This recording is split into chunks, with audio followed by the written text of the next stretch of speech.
हर व्यक्ति का जन्म इस दुनिया में किसी न किसी कारण से हुआ है। कुछ बड़ा और कुछ शानदार करने के लिए हुआ है, लेकिन सिर्फ 1% लोग ही उस काम को कर पाते हैं जिसके लिए उसे भेजा गया है। क्यों 99% लोग नहीं कर पाते हैं? जिंदगी में आगे बढ़ने की सबसे बड़ी बाधा क्या है? वो है डर। और ये वो डर नहीं है जो सामने दिखाई देता है। ये वो डर है जो सामने दिखाई देने वाले से 10 गुना ज्यादा खतरनाक होता है।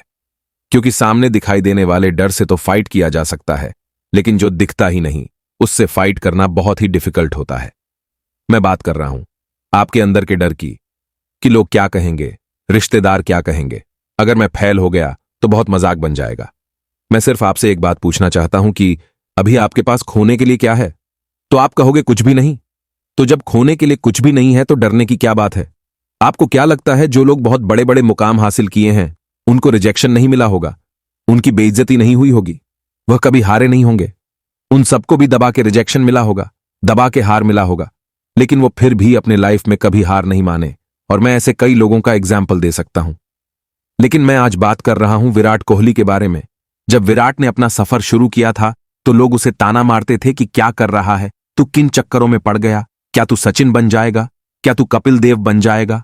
लोग उसे ताना मार मार के हमेशा गिराना चाहते थे, उसे हराना चाहते थे, लेकिन उन्होंने कभी हार नहीं मानी। जब दुनिया सो रही होती थी तब विराट मैदान में होता था, और जब तक दुनिया सोकर उठाती तब तक वह अपने पिछले दिन से और बेहतर हो चुका होता था, अपने सपनों की तरफ एक और कदम बढ़ा चुका होता था। यही तुम्हें भी करना है मेरे दोस्त। जब भी कोई तुम्हारा मजाक उड़ाए तो उन्हें कोई जवाब मत दो कि मैं करके दिखाऊंगा, बल्कि उन्हें करके दिखाओ ताकि वे खुद मान जाएं। देखो, आज मैं आपको एक सच्चाई बताने वाला हूं जो बहुत ही कड़वी है, लेकिन सच है। ये दुनिया वाले तुम्हें इस वजह से हराना चाहते हैं, इस वजह से तुम्हारा मजाक उड़ाते हैं, ताकि तुम अपने सपनों को पूरा ना कर पाओ, क्योंकि ये जानते हैं कि अगर तुम इतने बड़े सपनों को पूरा कर लोगे तो ये तुम्हारे सामने चींटी के बराबर हो जाएंगे। इनकी औकात तुम्हारे सामने 0 हो जाएगी, और यही तो वे चाहते हैं कि तुम्हारी औकात इनकी औकात से कम रहे। लोग चाहते तो हैं कि तुम बेहतर करो, लेकिन लोग ये कभी नहीं चाहते कि तुम उनसे बेहतर करो। लेकिन तुम्हें तो सबसे बेहतर होना है, तो इनकी बातों में आना बंद करो, अपने सपनों पे ध्यान लगाओ और अपने सपनों को पूरा करने के लिए जो जरूरी है उसे करते रहो। फिर देखना है एक दिन पूरी दुनिया भी तुम्हें सलाम करेगी। अभी सभी के एग्जाम होने वाले हैं, एग्जाम बहुत नजदीक है। एग्जाम में सिर्फ 1 से 1.5 महीना ही बचा है और एग्जाम की कुछ भी तैयारी नहीं हुई। डर लग रहा है कि क्या होगा, पढ़ाई भी अच्छे से नहीं हो पा रही है, पढ़ने का मन ही नहीं कर रहे हैं, और पीरा एच रहा हूं तो कुछ याद भी नहीं हो रहा है। इस तरह की प्रॉब्लम आपको भी आ रही होगी, इस तरह की बातें आपके दिमाग में भी आ रही होगी। ऐसा इसलिए होता है क्योंकि हमारे दिमाग को ज्यादा मेहनत करना पसंद नहीं है और बहुत आलसी टाइप का है। उसे आराम करना पसंद है, इसलिए वह बहाने बनाते रहते हैं ताकि वह मेहनत करने से बच सके। लेकिन आज के बाद आपको बेवकूफ नहीं बनना है। आप अपने दिमाग के गुलाम मत बनो, बल्कि दिमाग को अपना गुलाम बनाओ। फिर देखो कैसे पढ़ाई में मन लगता है। देखो, एग्जाम में सिर्फ 1 से 1.5 महीने का टाइम ही बचा है। तुम्हें जो करना है उसी 1 महीने में करना है। अगर तुमने इसे 1 महीने कड़ी मेहनत ना की तो तुम्हारा रिजल्ट तो खराब होगा ही होगा, साथ ही तुम्हारे पूरे 1 साल का समय भी बर्बाद हो जाएगा। और समय की कीमत क्या होती है ये तो तुम्हें अच्छे से पता होगा। अगर तुम्हें समय की कीमत नहीं पता है तो तुम अपने पापा से पूछना कि समय की कीमत क्या है, तुमने पूरे साल क्या किया, वो मायने नहीं करता। तुम भूल जाओ कि तुमने पूरे साल क्या किया, इससे कोई फर्क नहीं पड़ता कि तुमने पूरे साल क्या क्या किया। फर्क तो इससे पड़ता है कि तुम इस बचे हुए 1 महीने में क्या करते हो। सच बता रहा हूं, अगर तुमने मन लगाकर इस बचे हुए 1 महीने में कड़ी मेहनत की तो तुम्हें रोकने वाला कोई नहीं है। बस शर्त है कि तुम पढ़ते कैसे हो। मेरी बात मानकर तुम 1 महीने के लिए संन्यास के मूड में चले जाओ। सिर्फ 1 महीने काफी है। अगर तुम क्लास में अच्छा रैंक लाना चाहते हो, अच्छे नंबर से पास होना चाहते हो, तो तुम इस 1 महीने के लिए पूरी तरह संन्यास के मूड में चले जाओ और भूल जाओ उन सभी चीजों को जिससे तुम्हारा ध्यान भटकता है। इंस्टाग्राम, व्हाट्सएप, इन सभी को यूज करना एकदम कम कर दो, बिल्कुल ना के बराबर कर दो। अगर तुम्हारी कोई गर्लफ्रेंड या कोई बॉयफ्रेंड है तो उसे बोल दो कि 1 महीने बाद मेरी एग्जाम है, मैं तुम्हें एग्जाम कंप्लीट होने तक ज्यादा टाइम नहीं दे पाऊंगा। 1 महीना कोई बहुत बड़ा समय नहीं। अगर तुम अपनी लाइफ बेहतर बनाना चाहते हो तो तुम इतना सैक्रिफाइस तो कर ही सकते हो। कुछ पाने के लिए कुछ खोना पड़ता है, तो आप इस 1 महीने के लिए कुछ चीजों का त्याग करो। जैसे मान लो आप दिन में 24 घंटे होते हैं, 24 घंटे में से 8 घंटे आप सोते होते हैं, तो इसी एक महीने आप 8 घंटे की जगह 6 घंटे ही सोना और उसमें से जो 2 घंटे बच रहे हैं उन्हें अपने पढ़ाई को दो और मान लो। आप दिन में 3 से 4 घंटे मोबाइल यूज करते हो या ज्यादा भी करते होंगे, लेकिन मैं 3 से 4 घंटे ही कह रहा हूं।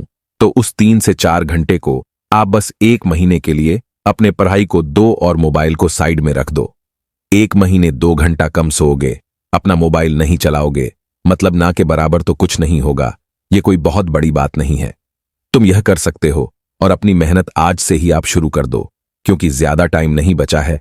इसी 1 से 1.5 महीने में तुम्हें बहुत सारी पढ़ाई करनी है। तुम्हें एग्जाम की तैयारी बहुत अच्छे से करनी है।